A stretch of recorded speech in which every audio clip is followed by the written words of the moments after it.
Doctor YS Rajasekhara Reddy ఆకస్మిక దుర్మరణం తర్వాత సంభవిస్తున్నటువంటి రాజకీయ పరిణామాల మీద ఇప్పుడు దృష్టి సారిద్దాం.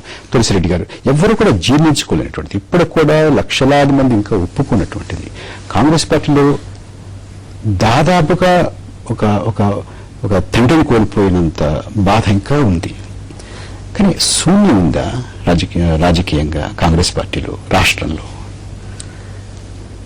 మీరు చెప్పినట్లు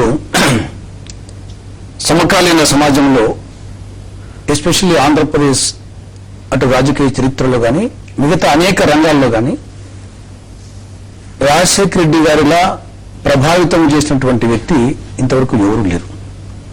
కాబట్టి ఆయన లేని లోటు అనేది అటు రాష్ట్రంలో కానీ ఇటు కాంగ్రెస్ పార్టీకి కానీ ఎవరూ తీర్చలేని లోటని నా అభిప్రాయం. దాంట్లో ఎలాంటి సందేహం లేదు. కానీ కాలమే అనేక గాయాలను మాన్పుతుంది. కాలమే అనేక సమస్యలకు పరిష్కారం చూపుతుంది. కాబట్టి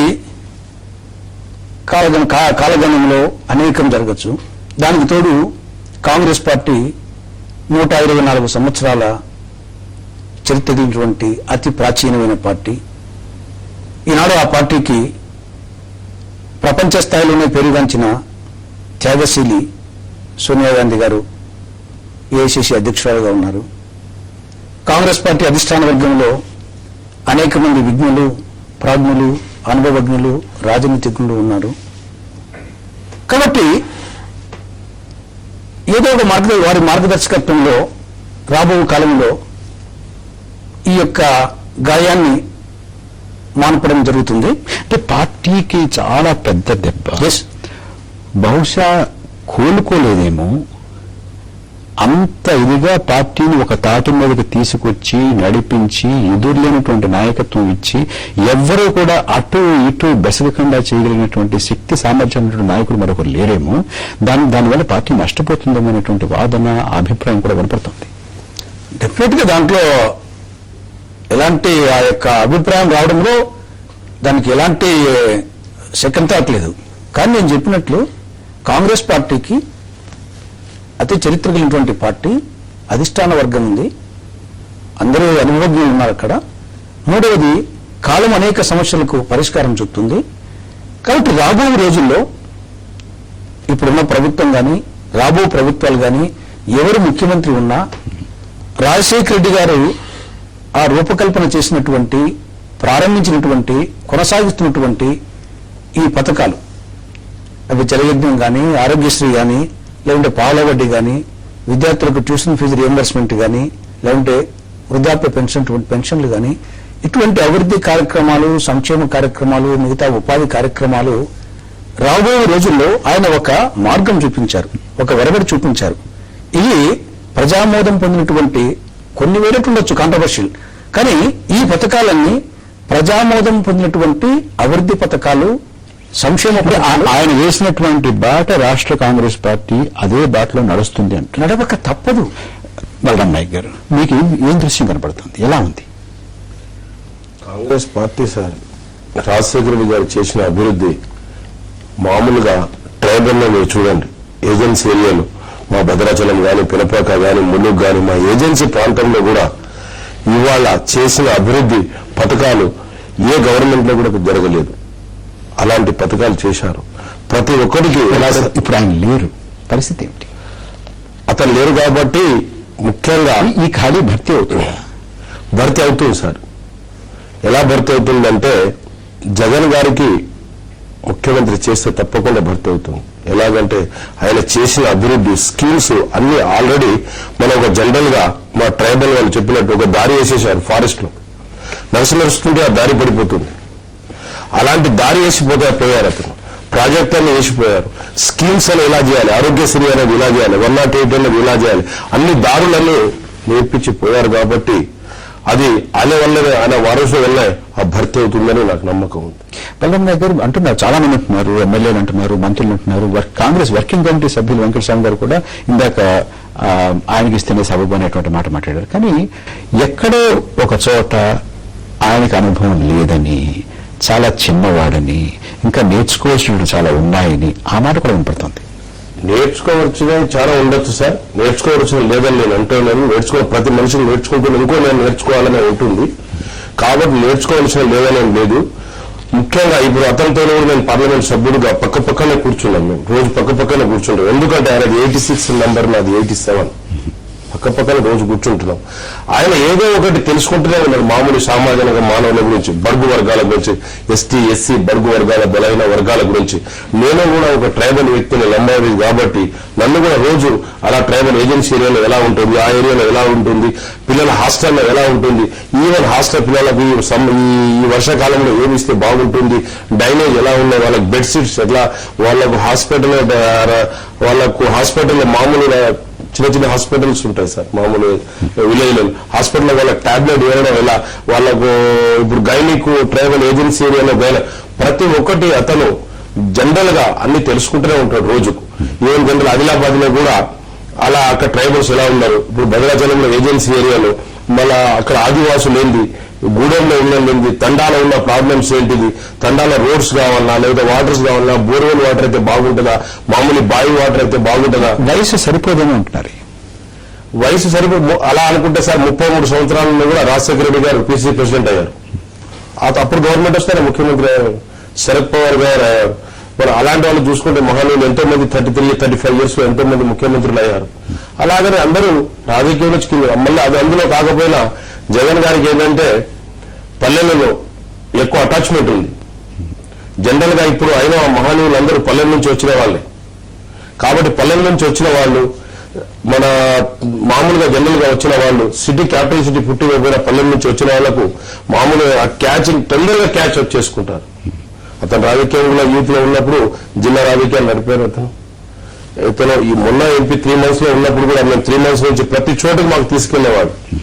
అక్కడికి వెళ్ళాం. జనరల్ గా మన ముఖ్యమంత్రి గారు అయిన తర్వాత మా పార్లమెంట్ నడుస్తుంటే నాన్నగారు కూడా పిలిపించారు. అతను నాన్నగారు ఇప్పుడు పార్లమెంట్ వెళ్ళడంలో ఇప్పుడే సమయం మన బడ్జెట్ తీసుకోవడానికి ప్రతి ఒక్క మినిస్టర్ దగ్గర, సెంట్రల్ మినిస్టర్ దగ్గర, ప్రైమ్ మినిస్టర్ దగ్గర వెళ్ళడానికి కానీ, సోనియా గాంధీ సోనియా గాంధీ దగ్గర వెళ్ళడానికి కానీ, ఏదైనా కానీ అతను స్పందించేవాడు, మాట్లాడేవాడు. మళ్ళీ ఇలా చేస్తే బాగుంటుంది. ప్రొఫెసర్ నాగేశ్వర గారు, మీ కనపడేటువంటి దృశ్యం ఏమిటి? శూన్యత ఉందా? ఎవరు భర్తీ చేయగలరు? ఎలా భర్తీ కాగలరు? పథకాలు ఏమవుతాయి? ప్రణాళికలు ఏమవుతాయి? రాష్ట్రం యొక్క భవితవ్యం ఎలా ఉంటుంది? చరిత్రలో ఎప్పుడు ఎక్కడా శూన్యం ఉండదు.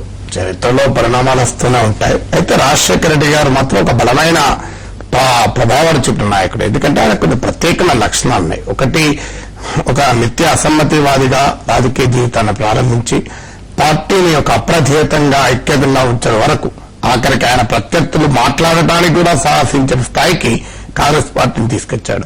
2, నిరంతరం ప్రజలతో సంబంధాలు పెట్టుకోవడమే రాజకీయం అని చెప్పి నిరూపించారు.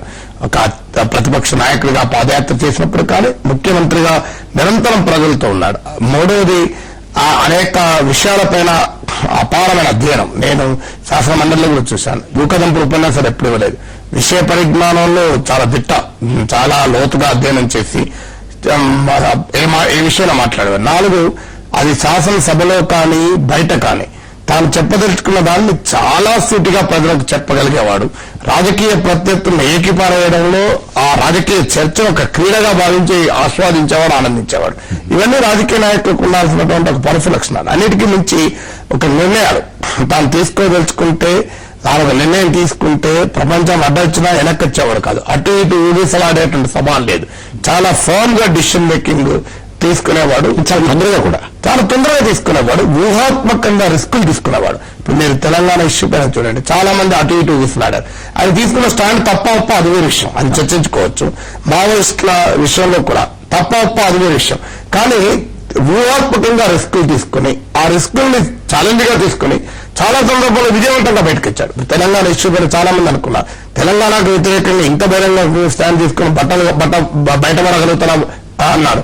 కానీ 50 సీట్లు తెలంగాణలో కాంగ్రెస్ పార్టీ తెచ్చిపెట్టగలిగారు. అందువల్ల తానే రిస్క్ లాగా చాలా క్యాలిక్యులేటెడ్ స్ట్రాటజిక్ రిస్క్ తీసుకున్నాడు. అన్నిటికీ మించి హైకమాండ్ నీడ నుంచి బయటపడ్డాడు. హైకమాండ్ నీడలో ఉండే నాయకులు చూసాం. హైకమాండ్ కు విధేయంగా ఉంటూ ఆయన విధేయతను ఎప్పుడు హైకమాండ్ అనుమానించలేదు, ఆయన ప్రశ్నించలేదు. కానీ హైకమాండ్ నీడ నుంచి బయటకు వచ్చి తనకంటూ ఒక నాయకుడిగా ఎదిగాడు. బహుశా 50వ 60వ దశాబ్దంలో కాంగ్రెస్ పార్టీలో ఇంతటి ప్రజాదరణ పొందిన నాయకులు ఉండేవాళ్ళు. అంటే ఇటీవల కాలంలో హైకమాండ్ దాక్షిణ్యాల మీద కాకుండా హైకమాండ్ విధేయుడిగా ఉంటూనే హైకమాండ్ కి ఈయన తప్ప తెచ్చాడు. హైకమాండ్ అందుకే అంటున్నా, హైకమాండ్ విధేయతను ప్రశ్నించకుండా ఆ అనుమానాలు హైకమాండ్ కూడా రావాల్సిన అవసరం లేకుండానే తాను మాత్రం హైకమాండ్ లీడర్లో లేదు. ప్రొఫెసర్ నాగేశ్వర గారు ఇప్పుడు చిన్న విరామం తీసుకున్నాం. విరామం తర్వాత రాష్ట్రంలో అమలవుతున్నటువంటి పథకాలు, ప్రణాళికలు వైఎస్ రాజశేఖర రెడ్డి మరణానంతరం ఏమవుతాయి, దాని గమ్యం ఎలా ఉంటుంది, రాష్ట్రంలో ఉన్నటువంటి ముఖ్యంగా కాంగ్రెస్ పార్టీలో ఉన్నటువంటి రాజకీయ శూన్యత ఏ రకంగా భర్తీ అవుతుంది అనే విషయం మీద దృష్టి సారిద్దాం.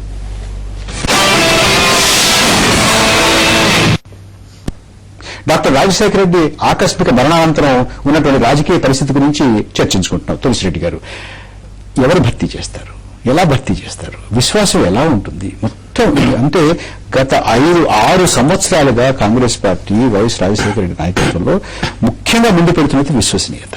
ఆ విశ్వసనీయత మళ్ళీ రావాలి. ఎందుకంటే మీకు పెద్ద మెజారిటీ ఏమీ లేదు. ఒక 10 మంది అటు ఇటుగా అయితే మళ్ళీ అస్థిరత్వం కూడా ఏర్పడేటువంటి ప్రమాదం ఉంది. ఏం చేయబోతున్నారు? నేను ముందే చెప్పినట్లు అనేక సమస్యలకు కాలం పరిష్కారం ఇస్తుంది. సరే, ఇక్కడ ఎవరు అనేది ఏం చేయబోతున్నారు, ఎవరిని ముఖ్యమంత్రి చేయబోతున్నారు, ఎవరి పట్ల ఎక్కువగా మద్దతు వెలువడుతోంది? ఇక్కడ ఆల్రెడీ ఈ సాయంత్రమే వీరప్ప మొయిలీ గారు ఒక ప్రెస్ కాన్ఫరెన్స్ పెట్టడం జరిగింది. సంతాప దినాలు జరుగుతున్నాయి, ఒక మహానాయకుని సంతాప దినాలు జరుగుతున్నాయి. కాబట్టి సంతాప దినాలు అయిపోయినంత వరకు దీని గురించి మాట్లాడడం, దాని తర్వాత సిఎల్పి ఏకాభిప్రాయం తీసుకుని ప్రజానాడి మేరకు అధిష్టాన వర్గం నిర్ణయం తీసుకుంటుంది అని వారు చెప్పడం జరిగింది. సరే, ఏది ఏమైనప్పటికీ రాష్ట్రంలో కొంత చర్చనీయాంశంగా ఉంది. ఒకటి, జగన్మోహన్ రెడ్డి పేరు. దివంగత ముఖ్యమంత్రి రాజశేఖర రెడ్డి గారి ఏకైక తనయుడు వైఎస్ జగన్మోహన్ రెడ్డి గారికి ముఖ్యమంత్రి పదవికి కావాల్సిన అర్హతలు, యోగ్యతలు, లక్షణాలు అన్ని సంపూర్ణంగా ఉన్నాయని నా అభిప్రాయం.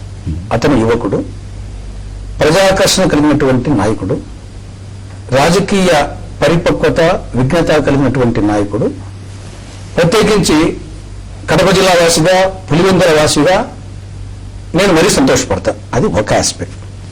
రెండవది, ఆల్రెడీ ఆర్టికల్ 164 ప్రకారము గవర్నర్ గారి చేత రోసయ్య గారు ముఖ్యమంత్రిగా ప్రమాణ స్వీకారం చేశారు. ముఖ్యమంత్రి రోసయ్య గారు ఆయన కాకులు తిరిగినటువంటి రాజకీయ నాయకుడు.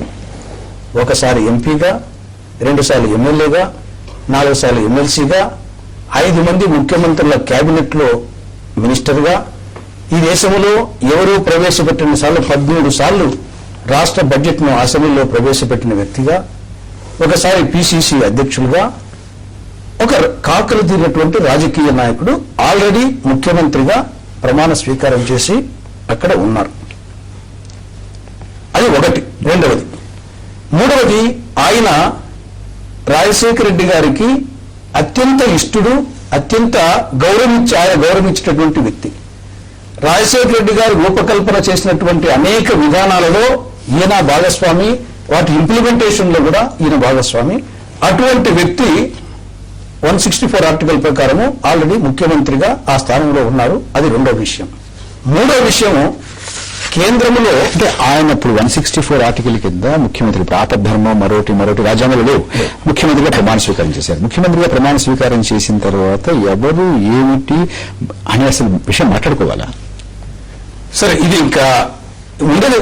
ఒకటి, జగన్ పేరు అన్ని అర్హతలు అనుకున్నాయి. 2, ప్రభాకర్ రెడ్డి పేరు ముఖ్యమంత్రి స్థానం ఖాళీగా లేదు కదా అని, కుర్చీ ఖాళీగా లేదు, అయినా ఎందుకు చర్చిస్తున్నారు అని ఆయన అడిగేది. మూడవది, అంటే ఆయన ముఖ్యమంత్రిగా కన్సిడరేషన్ లోకి తీసుకోవట్లేదా? ఆపద్ధర్మం అనుకుంటున్నారా? 4 రోజులు ఉంటారు అనుకుంటున్నారా? 164 ఆర్టికల్ ప్రకారము గవర్నర్ చేత చేశారు. అది రాజకీయంగా ఆల్రెడీ ఆయన చెప్పాను. కాకలు తీరిన రాజకీయ నాయకుడు. ఈ దేశంలో ఎవరు